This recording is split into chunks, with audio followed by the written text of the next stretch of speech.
बिस्मिल्लाहिर्रहमानिर्रहीम। अस्सलाम वालेकुम नाज़रीन, आप यूट्यूब चैनल देख रहे हैं, मैं इमरान खान हूँ।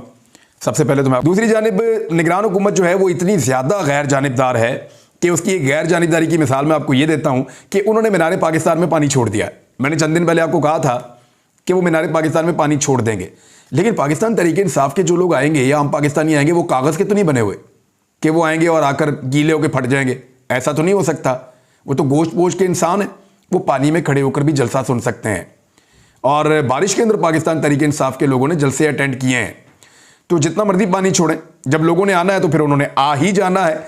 लेकिन ये बड़ी घटिया और छोटी हरकत है, बहुत घटिया हरकत है, बहुत छोटी हरकत है जो मोहसिन नकवी की हुकूमत कर रही है।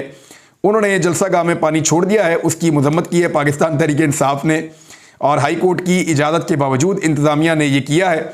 मियाँ असलम इकबाल ने कहा कि इंतज़ामिया के हथकंडे मौजूदा नाम नहाद हुक्मरानों की बौखलाहट का मुंह बोलता सबूत हैं। बहरहाल मीनार पाकिस्तान क्योंकि PMLN को बहुत चिढ़ाता है, उन्हें बड़ी चिढ़ है मीनार पाकिस्तान से, वो इसलिए कि वहां पे वो जलसा ही नहीं कर पा रहे। इमरान खान छठी मरतबा मीनार पाकिस्तान के मैदान को भरने जा रहे हैं, वो एक मरतबा भी ये नहीं कर पाए। तो जब वो नहीं कर पाते तो फिर इस किस्म की उनको तकलीफ होती है और इस तरीके से वो कोशिश करते हैं कि कोई और भी ना कर पाए जब हम नहीं कर पा रहे। तो दूसरी जानिब IMF ने एक और पोल खोल दिया है मौजूदा इंपोर्टेड हुकूमत का। इन्होंने एक ऐसा बयानिया बनाया था कि IMF की शराइत के बाद हम अपने पैसों को खर्च नहीं कर सकते इंतखाबात के ऊपर, तो इसलिए भी हम पंजाब के इंतखाबात मुलतवी कर रहे हैं। इलेक्शन कमीशन ऑफ पाकिस्तान के पास ये चीज़ें गई और फिर इसी बुनियाद पर तो इंतखाबात मुलतवी किए गए हैं। दहशतगर्दी का कहते हैं, पैसों का कहते हैं और दीगर कुछ फैक्टर हैं उनकी बात करते हैं। तो ये IMF ने इनका पोल खोल दिया और तफसीलात मैं आपको बता देता हूँ। आलमी मालियाती फ़ंड IMF ने कहा है कि सूबाई इंतखाबात के इनेकाद के लिए आईनी हैसियत, फिजिबिलिटी और वक्त सिर्फ पाकिस्तान के इदारों के मातहत है। ये इदारों का काम है कि कब इलेक्शन करना है, किस तरीके से करना है, उसकी फिजिबिलिटी क्या है, ये आपका काम है। और हमारे प्रोग्राम में ऐसा कोई तकाजा मौजूद नहीं है जिससे इंतखाबी अमल में मुदाखलत होती हो। गौर करें IMF क्या कह रहा है। IMF कह रहा है कि इलेक्शन भाई पाकिस्तान का इंटरनल मामला है, उसकी सारी चीज़ें पाकिस्तान के इदारों ने देखनी है। हमारी IMF की जानिब से ऐसी कोई शर्त मौजूद नहीं है जिसमें हम ये कह रहे हैं कि इंतखाबी अमल में हम कोई मुदाखलत कर रहे हैं। ऐसी कोई चीज़ नहीं है। सूबाई इंतखाबात के इनेकाद के लिए ये फिजिबिलिटी और जो सारी चीज़ें हैं वो पाकिस्तानी इदारों के पास है, और हमने जो फंड देना है या जो हमने पैसा देना है या हमारा जो प्रोग्राम है उसमें ऐसा कोई तकाजा हमने नहीं किया जो मुल्क की आईनी सरगर्मियाँ कम करने की सलाहियत में या आईनी सरगर्मियाँ जो है उनको रोकने की सलाहियत में मुदाखलत कर सके। हम पाकिस्तान की, यानी IMF कह रहा है कि हम पाकिस्तान के आइन की खिलाफ वर्जी नहीं चाहते, लेकिन IMF का बहाना बनाकर इंपोर्टेड उनका इलेक्शन कमीशन और साथ ही साथ उनके सहूलतकार, ये बहाना IMF का बना के इलेक्शन मुलतवी कर रहे हैं। और IMF कह रहा है जी हम पाकिस्तान के आइन के खिलाफ नहीं है, लेकिन इन्होंने आइन शिकनी मुबैना तौर पर कर दी है। IMF की तरफ से ऐसा बयान उस वक्त सामने आया जब इलेक्शन कमीशन ऑफ पाकिस्तान ने मुल्क में इक्तसादी और सिक्योरिटी खदशात का हवाला देते हुए पंजाब असम्बली के आम इंतखाबात में 5 माह तक ताखीर का फैसला कर दिया था। अच्छा, ये खबर जो है वो अब छप चुकी है डॉन के अंदर और बाकी जगहों पे भी, तो अब बड़ी क्लैरिटी आ गई है इसमें। एक और चीज़ है वो भी मैं आपको बताता हूँ। ऐसी चीज़ें जो है ना, ये हुकूमत मुझे लगता है जानबूझकर करती है, और जब ऐसी चीज़ें जानबूझकर करेगी तो पाकिस्तान के इदारों में और पाकिस्तान के लोगों में मज़ीद खलीज खुदा न खास्ता पैदा हो जाएगी। अब खबर यह है GNN के ऊपर से, मैं आपको पढ़ के बता देता हूं कि पाक फौज को सोशल मीडिया पर निशाना बनाने वालों के खिलाफ खसूसी टास्क फोर्स बनाने का फैसला। भाई पाक फौज तो पाकिस्तान के लोगों को उससे बहुत प्यार है।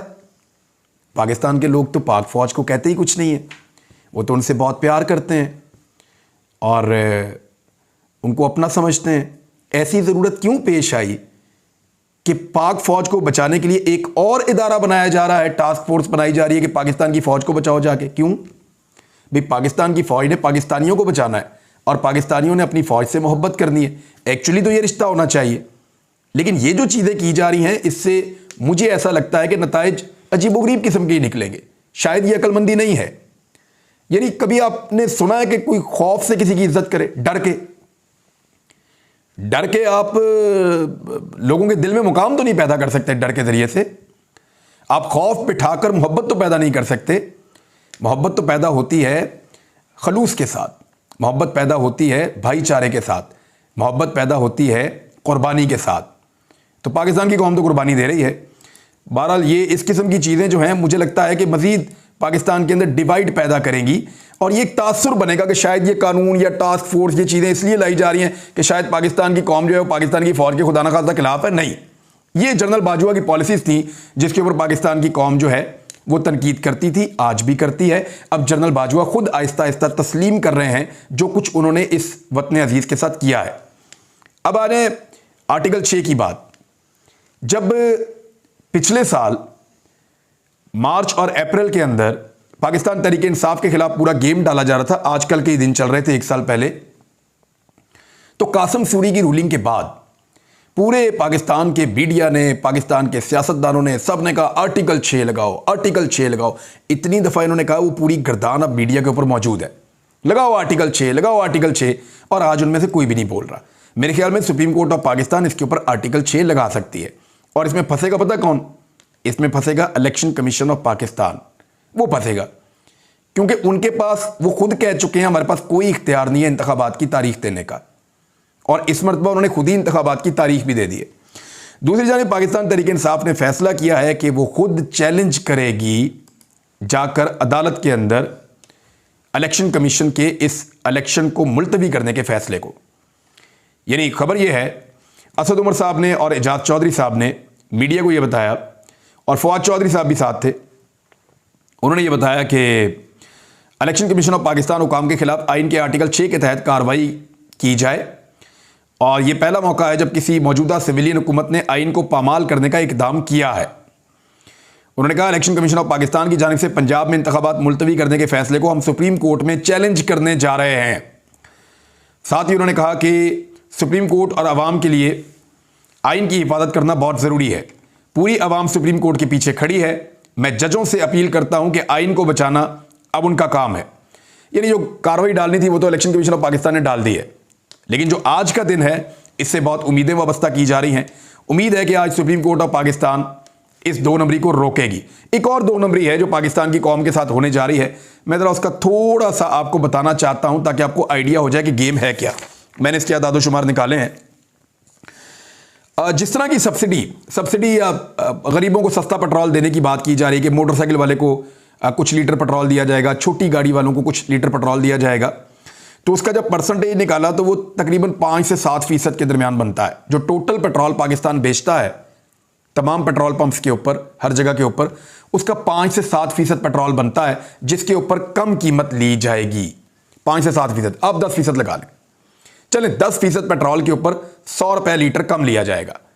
हालांकि पूरे पाकिस्तान के अंदर 150-200 रुपए लीटर अभी कम होना चाहिए जिस हिसाब से आलमी मंडी के अंदर पेट्रोल की कीमत गिरी हुई है, लेकिन वो नहीं हो रहा। लेकिन चले इनके फॉर्मूले पे आ जाते हैं। ये कह रहे हैं कि पाकिस्तान के अंदर जो हम पेट्रोल बेचते हैं रोजाना, उसमें से 10% पेट्रोल को हम 100 रुपए लीटर सस्ता करेंगे, लेकिन साथ ही साथ कह रहे हैं कि जो बाकी 90% पेट्रोल है उसको 50 रुपए लीटर महंगा करेंगे।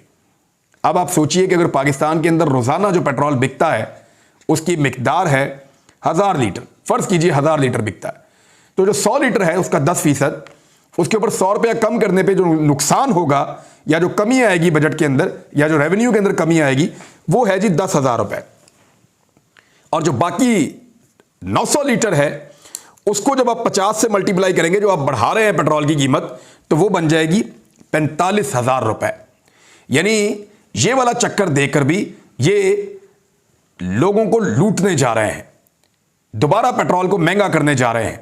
90% लोग पाकिस्तान के ज्यादा महंगा पेट्रोल खरीद रहे होंगे 50 रुपए लीटर, और 10% लोग जो हैं वो 100 रुपए लीटर कम खरीद रहे होंगे, और ये इससे भी बहुत कम है। और लोगों को कितनी खुआरी होगी ये आपको आने वाले दिनों में पता चलेगा।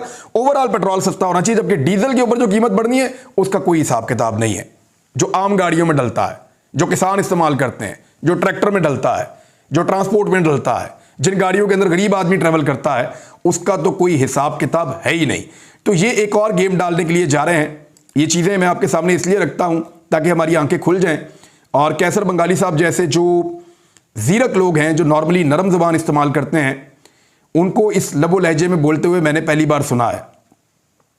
ये बड़े मंजे हुए मईशतदान हैं, कई हुकूमतों के साथ काम कर चुके हैं और ये एडवाइजर भी रह चुके हैं, बड़े मुखलिस पाकिस्तानी। उन्होंने कहा कि हमें बगावत करनी पड़ जाएगी तो इस सिस्टम के खिलाफ। यानी अब जो मईशतदान है वो मायूस हो चुके हैं जिस किस्म की सूरत हाल पाकिस्तान में पैदा कर दी गई है, और सबको ये नजर आ रहा था कि अगर इलेक्शन होते हैं तो जो एक सियासी इस्तेहकाम आएगा उसके नतीजे में मईशत संभलना शुरू हो जाएगी। लेकिन अब अगले 6 महीने तक अगर इलेक्शन नहीं होते तो मईशत कहाँ संभलेगी और ये बहरान मजीद बड़ा होता चला जाएगा।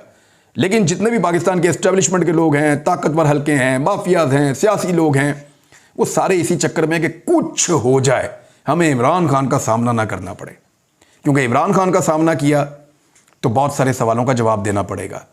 और इस मरतबा इमरान खान की पार्टी और इमरान खान साहब का मूड वो पहले वाला तो है नहीं, तो बहुत फ़र्क है। अब तक के लिए इतना ही। अपना ख्याल रखिएगा, अपने इस चैनल का भी। अल्लाह हाफ़िज़।